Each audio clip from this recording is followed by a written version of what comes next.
Guys, welcome back to my channel. I hope you're all doing well. If you're new here, my name is Nishitha and I would love for you guys to subscribe and give this video a thumbs up if you like it. In today's video, I'm going to test out the Lauramercier Flawless Fusion Ultra Longwear Foundation. I've had this foundation on my list for quite a while now, but I could never find a shade that even comes close to my skin tone. But recently they've expanded their shade range and I finally found a shade. I mean, it's not an exact match, but I can, make it work. I got the shade 5W1 Amber, and this is the swatch of 5W1. I'm going to add just a brand new swatch to see if this foundation has oxidized. This particular swatch has been on my hands for, 5 minutes now. I just wanted to see if it changes color. So yeah, I think once, you blend it out with your skin, it does, warm a little bit. So this is the brand new swatch. This is the swatch I've had for a while. And this foundation doesn't smell like anything. It just has that mild cosmetic scent like all foundations do, but it doesn't have any added fragrance in it. This comes with a pump. It's a glass bottle and you have to, twist the pump to unlock it and then you can, pump out the foundation. So I'm going to quickly pull up the Sephora website and read out the claims of this foundation. It creates a buildable medium to full coverage that beautifully evens out your skin tone. The matte finish is never dull, flat or cakey. It just minimizes the look of your imperfections, while silky fine powders help control oil immediately and throughout the day. So I obviously cannot wear it for 15 hours, but I'm gonna keep it on for the rest of my day and see how it performs. So on one side of my face, I'm gonna use a beauty blender, and on one side, I'm going to use a flat top kabuki brush. So the consistency of this foundation is not too runny, but at the same time, it's not very thick. It just feels, very smooth when you, touch it. And I'm just gonna dot it on. As you can see, it's a little bit, I don't know, too yellow maybe. Let's see how it works. Oh yes, it is a little bit too yellow. So the reason I wanted to test out this is because Tati Westbrook here on YouTube raves about this foundation. It's one of her holy grail foundations. So I want to see how it works for our skin tones. So now I'm going to move on to the other side, use a brush to blend it out. There was about half a pump. I'm just adding a little bit more.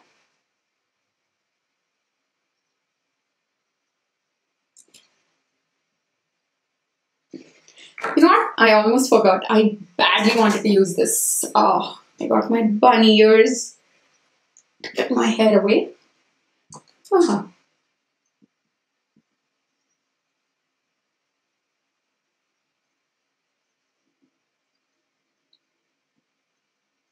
The foundation blended out just fine with both the tools, but I feel like my skin feels and even looks a little bit more hydrated on the side where I used a beauty blender as compared to this side. If you have oily skin, you might want to use a brush, but if you have dry to normal skin, I would say stick with the beauty blender.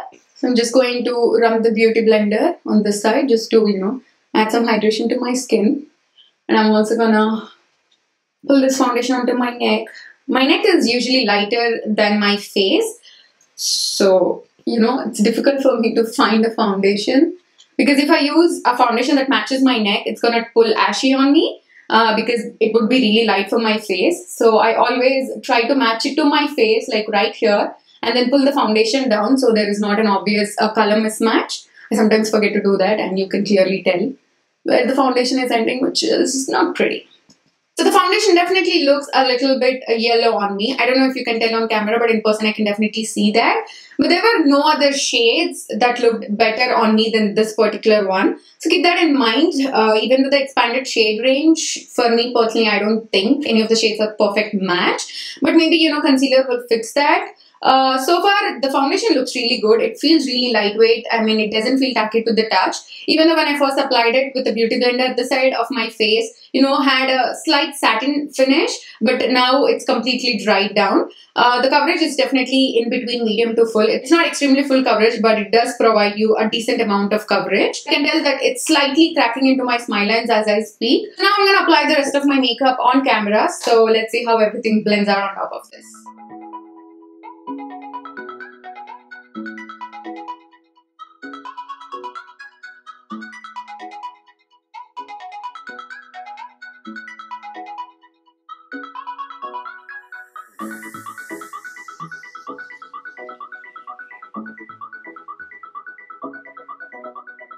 So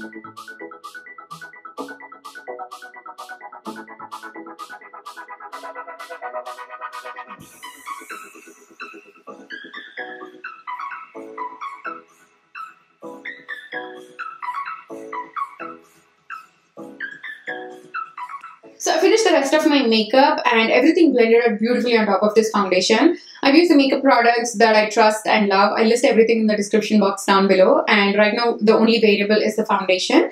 It definitely makes my skin look really flawless. It is, slightly cracking in my smile lines like I said before, but it didn't get worse since then, and let's just hope it's not going to get worse throughout the day as well. Before I continue to do the wear test, I have to mention one thing, that this foundation definitely doesn't look natural. I mean, it is clear that I'm wearing a full face or full coverage foundation, even though it doesn't feel heavy. It doesn't look, super natural on my skin as well. Probably because even the shade was not the perfect match for my skin.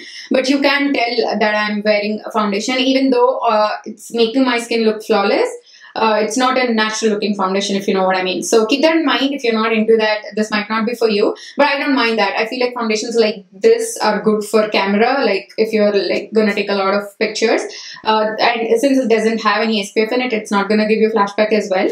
So far I'm impressed. It looks very good. Let's see how it holds up for the rest of the day. I'll see you all in a few hours. Hey guys, I'm back, and it's been almost 9 hours since I've had this foundation on, and I'm here to share my final thoughts. I have to say that I have mixed feelings about this foundation. Let's start off with the pros. Everything that this foundation claimed, it held true. Like, it is very long wearing, it is transfer resistant, it has stayed matte throughout the day, and not even in my T-zone that I see any oils. In the slides, I do look a little bit reflective because it's almost night time. So you do see a little bit of reflection, but I do not look oily or shiny in real life at all. The foundation stayed put, stayed matte throughout the day. It feels really lightweight on the skin as well. It is very long wearing. Like, if you want that flawless finish, this foundation is going to give it to you. Like, it looks exactly the way it did 9 hours ago when I first applied it. So if you're looking for that long wear foundation that's going to make your makeup and skin look flawless, I would say go with this foundation. So let's talk a little bit about the cons. The first con is that the shade range, even though they expanded their shade range, I couldn't find a shade that matches my skin tone exactly. I don't know if you can tell on camera, but in person, the foundation looks very yellow, especially when I went outside in the natural light. It was looking very yellow on my skin. That's why, I couldn't find a shade better than this one when I was looking for it. That's like a con for me, that I couldn't find a shade that matches my skin tone exactly. And the second con is that I know that this is a full coverage foundation, but in general, like when you wear a foundation, when you go in the natural light, you can tell that you're wearing foundation. It's not gonna look seamless for sure.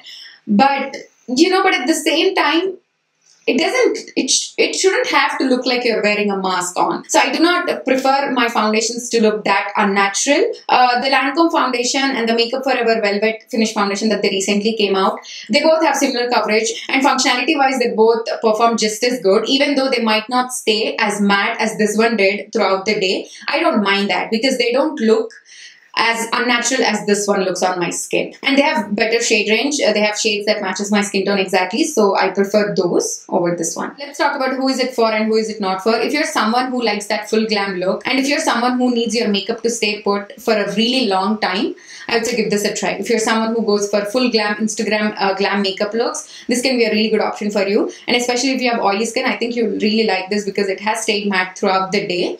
If you have dry skin and if you want to try out this foundation, I would say use a beauty blender when you apply this. Use a hydrating primer underneath and use a hydrating mist on top. Because if you have, like, I have normal skin, foundations tend to do good on me even though they're matte. But if you have extreme dry skin, it can look a little bit drying on your skin. So use hydrating products underneath and on top of this foundation once you do all of your makeup.